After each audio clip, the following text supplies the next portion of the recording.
ordered while being made to wear a surgical mask. Notice how that graphic is really clear on who the first two threats are. They're basically Trump voters. But that third one seems intentionally vague. So terror attacks could happen on...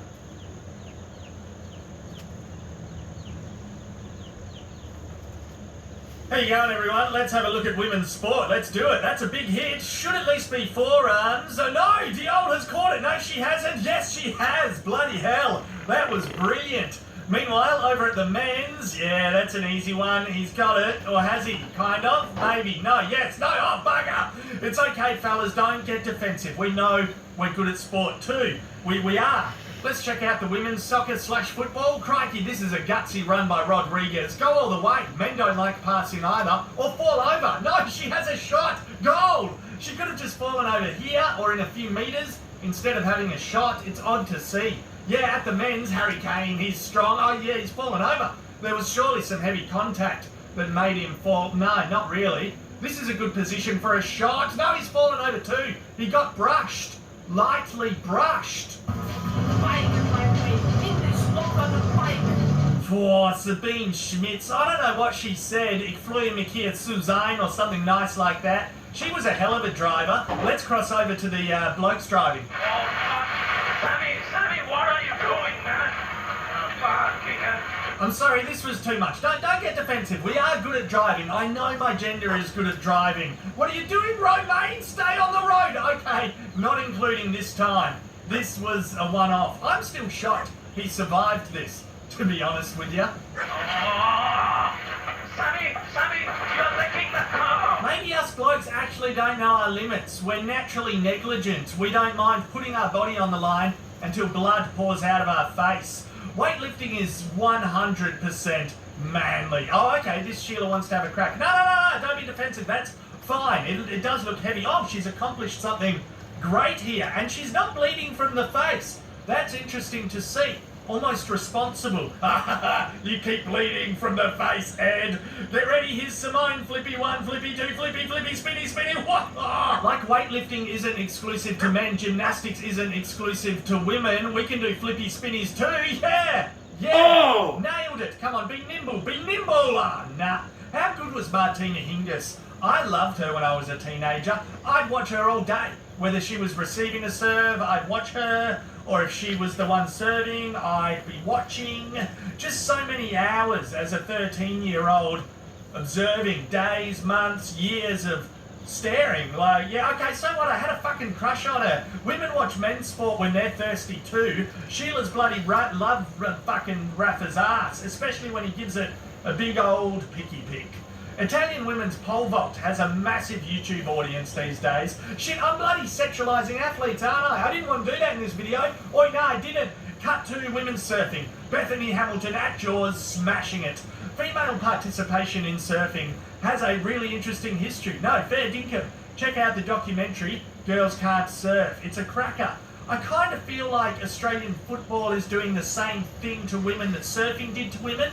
The games are on at shit times of the day, outside of the season. They play on fields in the middle of butt-fuck nowhere, like Uncle Terry's farm. Just let us buy one ticket to the footy, we can watch the men's and the women's. Tennis does do that well. Ash Barty isn't playing months before Kyrgios and out on Uncle Terry's fucking farm. It's all good, guys. This video is just a bit of fun, okay? It's just a bit of fun. Don't get defensive. Just whack the like button, whack the like, and subscribe if you want to see more videos. Wankers! I wonder what Miss Pelosi has to say. Hello, peasants. As many of you know, women don't have rights anymore. What's What? a woman? And it's up to you to get women their rights back.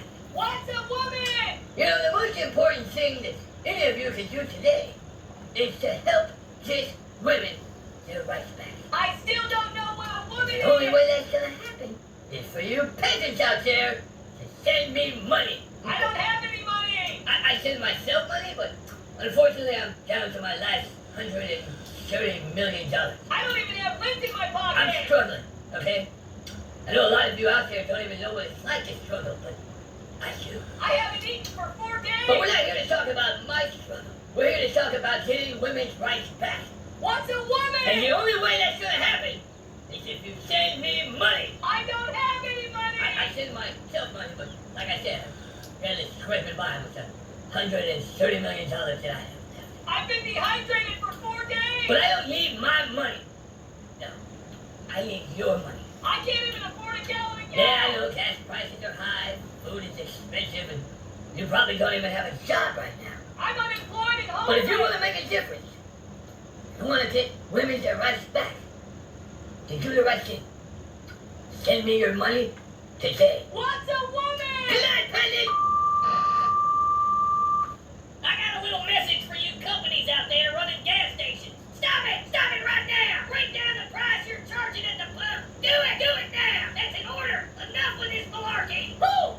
Good thing I had my Twitter notifications on. All right, everybody, you heard the president. Drop the price of gas at $2 a gallon. Do it now! Yes, sir! You know, at first they told me to say Trump, Putin, and Russia.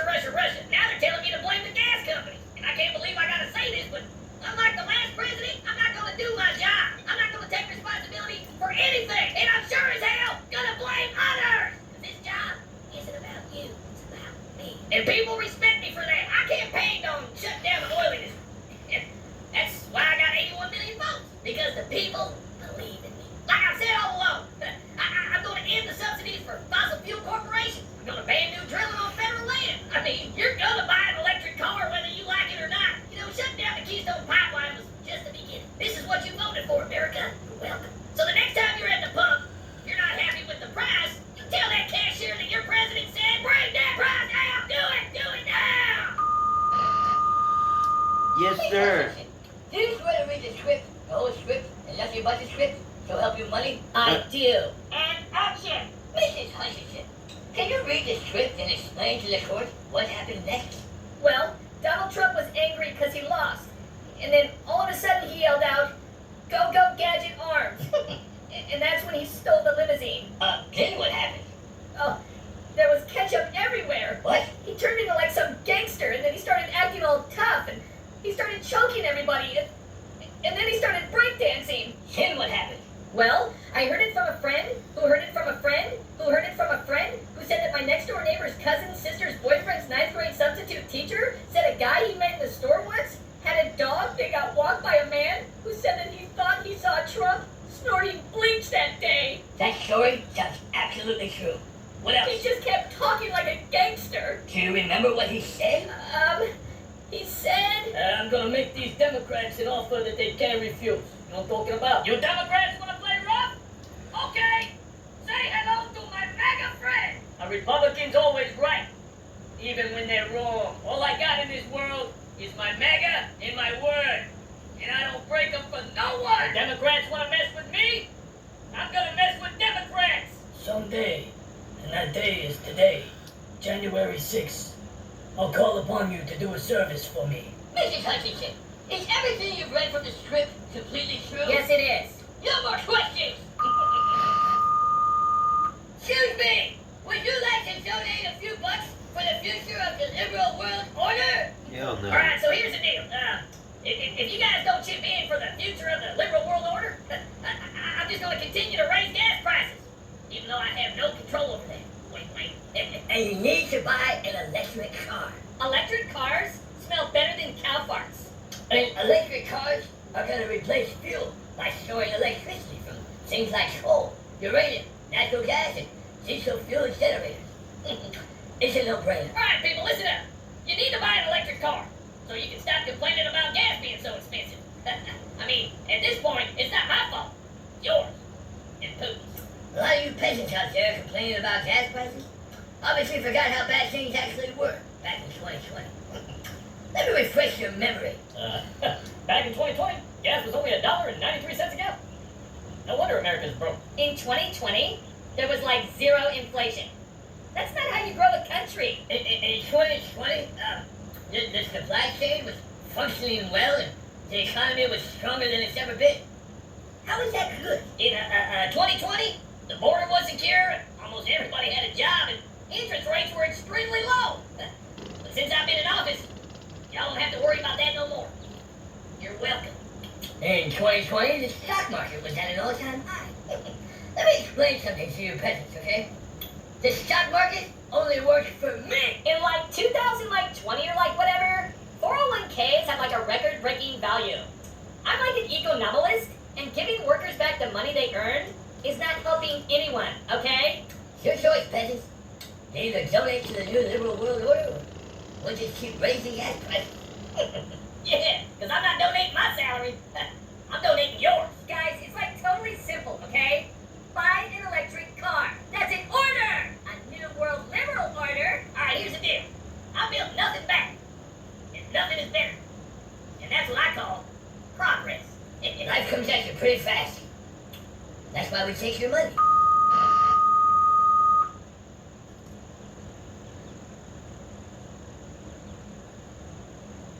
Tremendous liability for the Republican Party going forward, regardless of whether he announces today or whether he announces in 2024. The truth of the matter is, you will find Republican candidates running full steam backward away from him because of the liabilities that have come as a result of Donald Trump. And I don't think you can ignore the realities that the personality and the policies that came as a result of Trump and the way the tectonic political plates shifted because of him in this country. Well, the hearings are over for now, but as we heard, there's going to be more coming in September. Hopefully, we'll have you guys on again. Antoine and Leslie, thank you so much. Thank you. We're digging deeper into the president's COVID-19 diagnosis and the monkeypox outbreak here in the United States. Coming up, Emery and I will speak with Dr. Anthony Fauci to get an update on how the president is doing and the government's response to monkeypox. We'll be right back. CBS News Sunday Morning with Jane Pauley on CBS.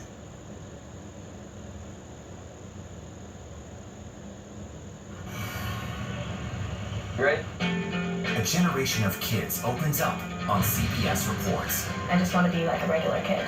Their world, their struggles, their voices. What if I was white? A lot of people like to call names and make you feel ashamed for being proud of who you are. Now streaming Gender. I did not realize that you could change your gender. Realizing how you feel. You can be a boy, and sometimes you feel like a girl, sometimes you feel like both. Redefining who you are. Identify as trans. Gender fluid. Non-binary and queer. Is the idea of gender a thing of the And past? to be yourself, always, no matter what anyone says, I love you. Are the kids all right? Gender. Now streaming on the free CBS News app. I'm Nora O'Donnell in our nation's capital. We're here at the White House with the President of the United States. Thanks for having me. I appreciate it. We've never done an interview like this before. That's correct. Tonight, a congressional investigation sparked by reporting from CBS News. What's your message to consumers? They need help now. Tell them I feel it. The CBS Evening News with Nora O'Donnell from Washington, D.C. on CBS and streaming on Paramount Plus. We will witness yet another moment in history. Want to go someplace new? Yeah, you do. See something new. Learn something new. Meet someone new. Nate B in the house. There's always something new under the sun. CBS Mornings, weekdays. When weather is about to get extreme, We're talking about hail, we're talking about tornadoes, damaging wind. every second counts. Let's now take a look at what that really means to you. That's why CBS News and the Weather Channel have come together to bring you virtual weather technology so advanced, so real. We can show you what it's going to look like when the storms come through. You'll see what will happen, where it will happen, before it does. Feel the forecast on CBS News. Time to get prepared.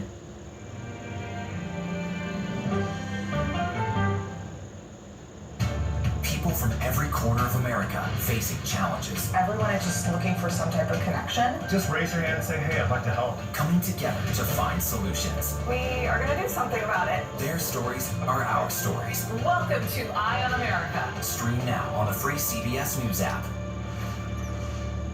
CBS News Sunday Morning with Jane Pauley on CBS. We have an inspiring story that started with a strange act of kindness.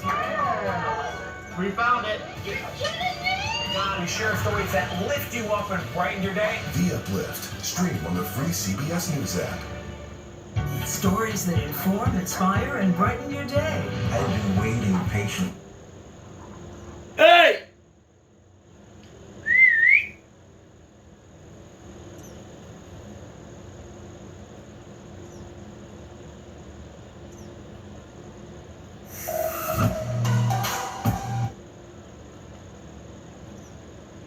practices, both past and present, are incompatible with your duty as chairman of this committee, which alone in the House of Representatives has the obligation and authority to provide effective oversight of the U.S. intelligence community. As such, we have no faith in your ability to discharge your duties in a manner consistent with your constitutional responsibility and urge your immediate resignation as chairman of the committee. As chairman, this letter is signed by all 9 members on the Republican side of the House, but of the committee, and I ask unanimous consent to be entered into the record of today's hearing. I go back. Without objection, I'm going to turn to our witnesses who are the subject of the hearing today, but before I do, and as you have chosen, instead of addressing the hearing to simply attack me, consistent with the President's attacks, I do want to respond in this way. Thank you. Since the chairman has gavelled out all of my colleagues with their unanimous consent, I am going to read for the record many of the chairman's comments in September of the importance of hearing from the whistleblower. Again, Ambassador, thank you for your patience, thank you for your service, but since we haven't been able to conduct ourselves in normal procedures, I'm just going to use the 5 minutes for this. September 29th, in the Wall Street Journal, quote, the whistleblower at the center of the impeachment investigation of President Trump will testify in the House very soon. This is a quote by the chairman. USA Today, September 29th, talking with ABC News this week, Schiff, the Democrat who chairs the House Intelligence Committee, said the whistleblower would testify very soon. And the only thing standing in the way was getting security clearances for the attorneys representing the whistleblower so they could attend the testimony. From Fox, September 29th, Rep. Adam Schiff said Sunday the whistleblower at the center of a growing scandal surrounding President Donald Trump will testify before the House Intelligence Committee very soon. On CNN, September 29th, Schiff said Sunday on ABC as well as NBC's Meet the Press that he expects the whistleblower to testify very soon. The Washington Post, September 29th. In an appearance on ABC News this week, Schiff echoed Pelosi's message. He also said he expected the Intelligence Committee to hear from the whistleblower very soon, pending a security clearance from Acting Director of National Intelligence Joseph McGuire. In the Huffington Post, Schiff told ABC's this week that he expects the whistleblower to appear before this committee very soon. In the New York Post, quote, we'll get the unfiltered testimony of that whistleblower. In the Washington Times, quote, that whistleblower will be allowed to come in. These are all quotes from Chairman Adam Schiff.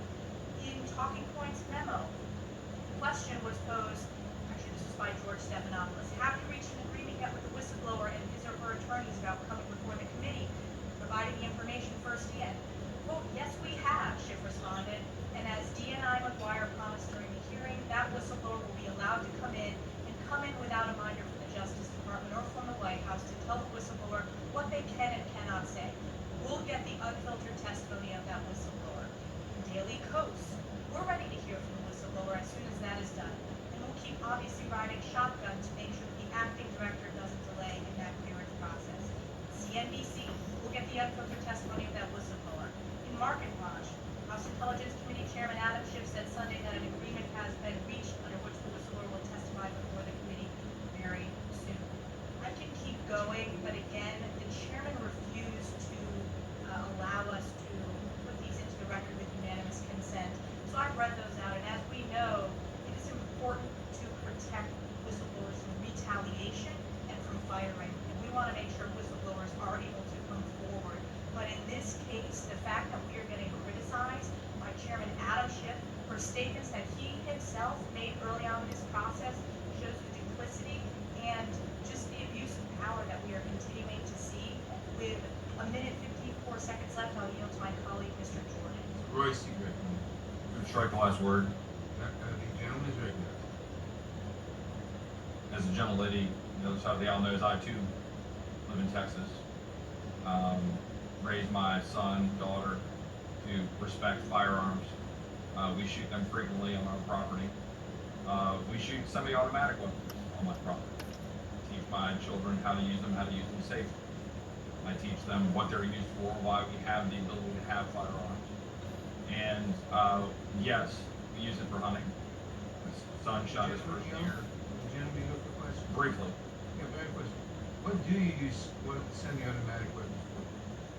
I use semi-automatic weapons to kill hogs. I use semi-automatic weapons for sport and shooting on our property, but I also have semi-automatic weapons, and I'm getting to the point. Because a semi-automatic weapon is a weapon that you can use for self-defense. It is a semi-automatic weapon that you can use to defend yourself against home invaders, but also, let's be clear, against tyranny. Gentlelady's talking about the Second Amendment in the context of hunting, as if my rights are reduced in the Constitution to a 410 or a single shot or lever action 22. As if that was what was expressly put forth as how we're supposed to be defending ourselves. And let me go ahead and finish my.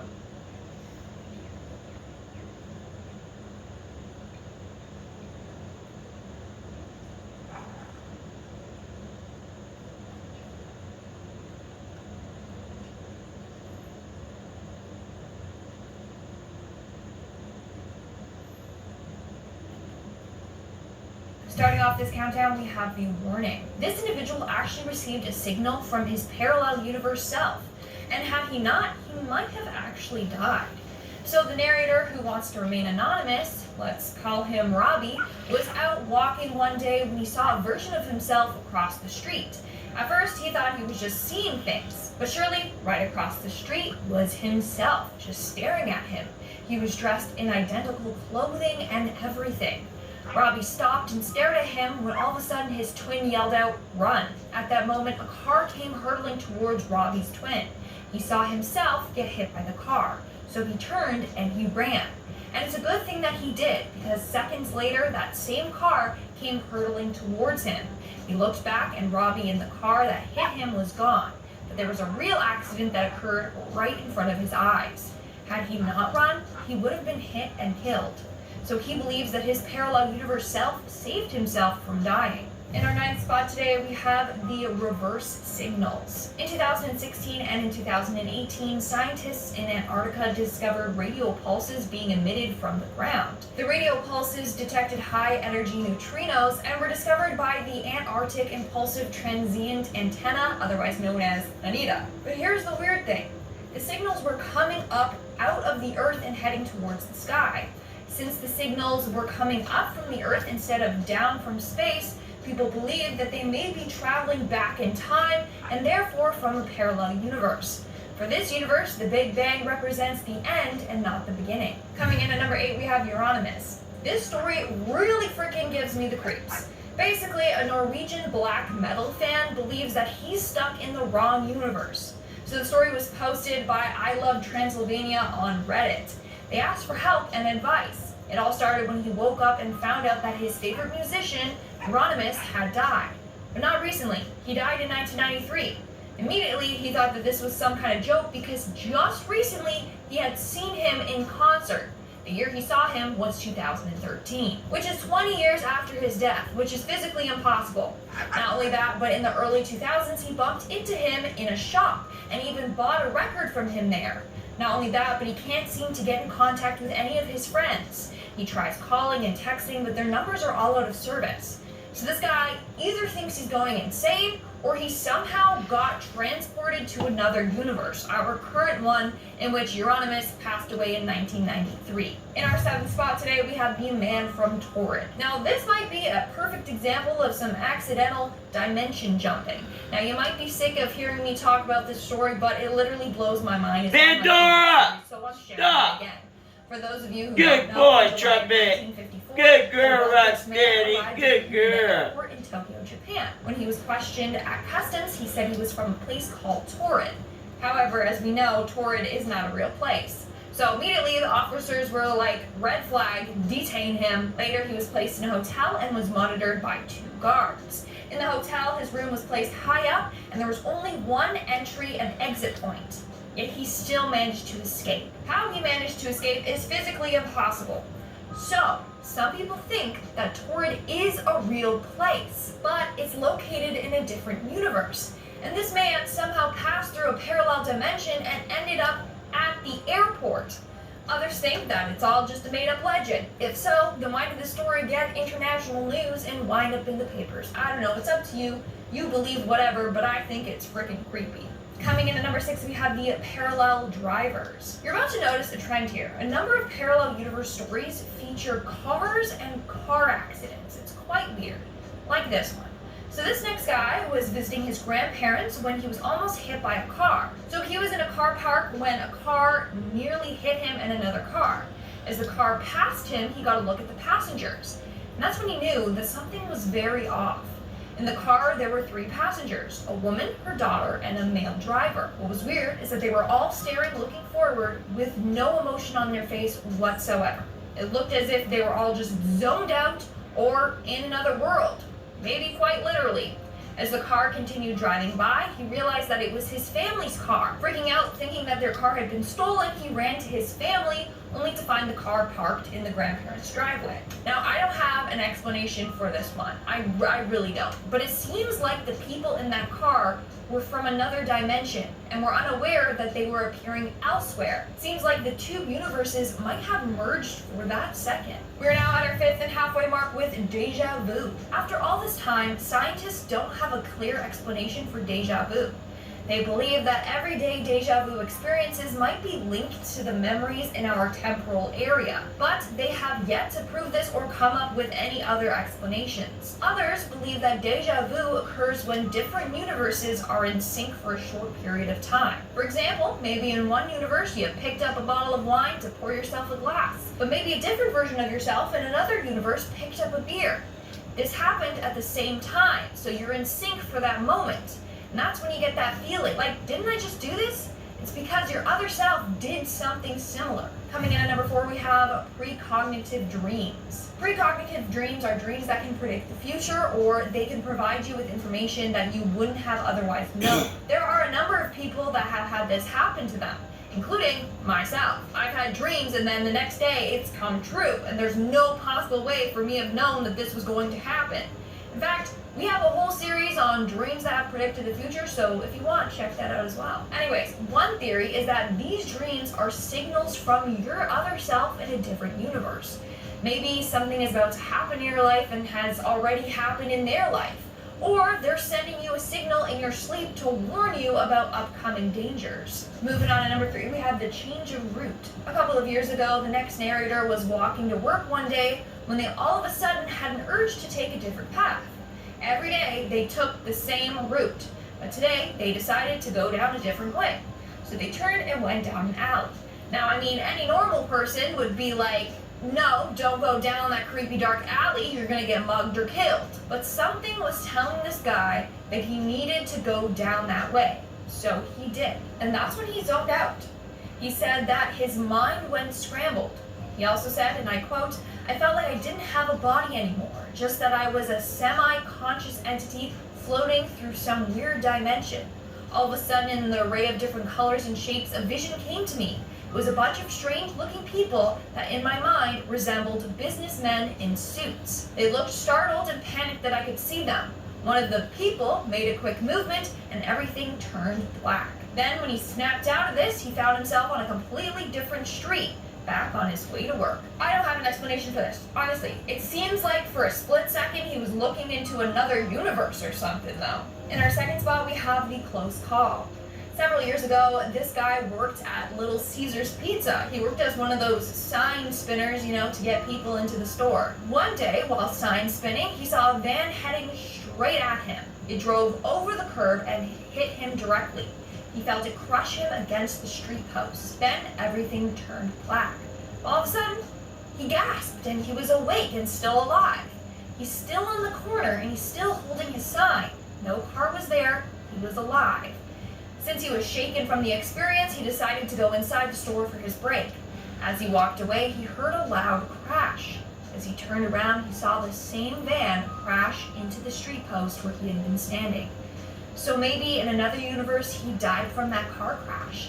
In this universe, he survived.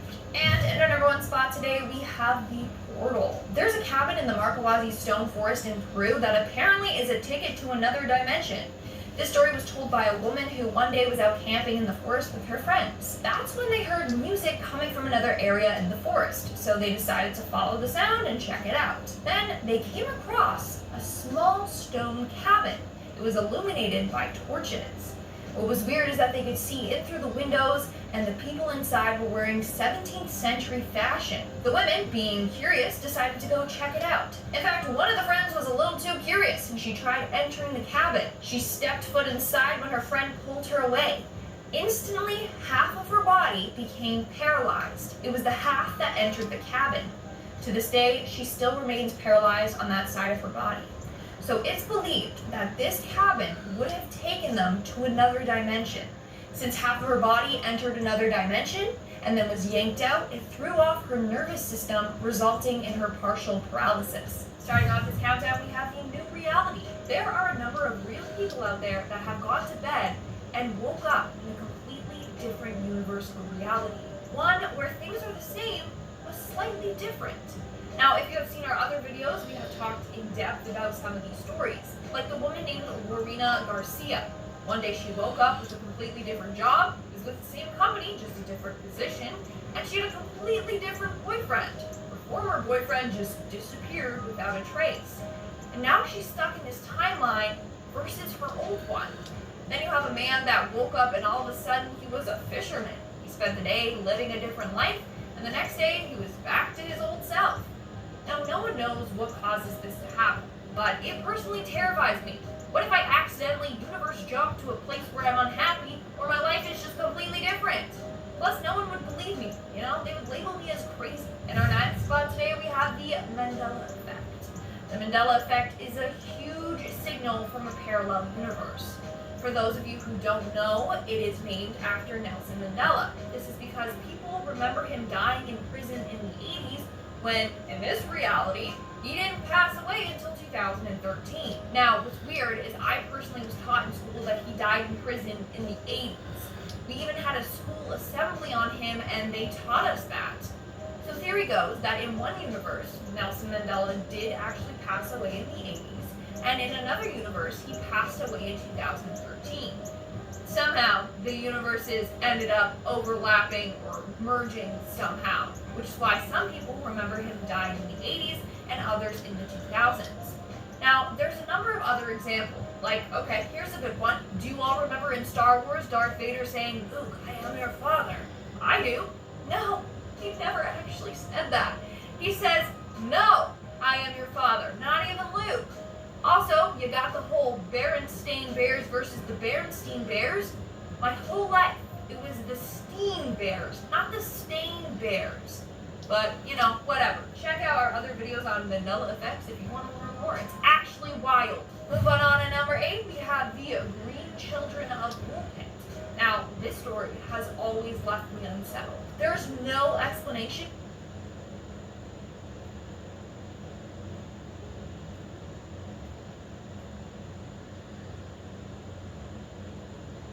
Man, it's been nice knowing me. If you were a giant in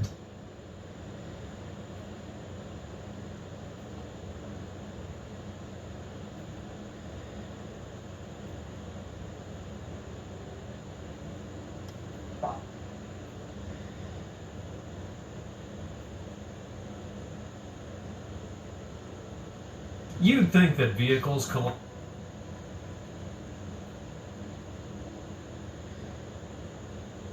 If we get married and you live longer than me,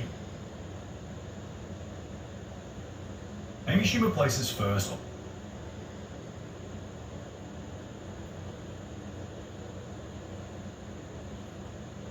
I'm at the point with this country that, like, all this 4th of July decorations. Leave that alone. The American flag make you feel now? And there are massive fireworks going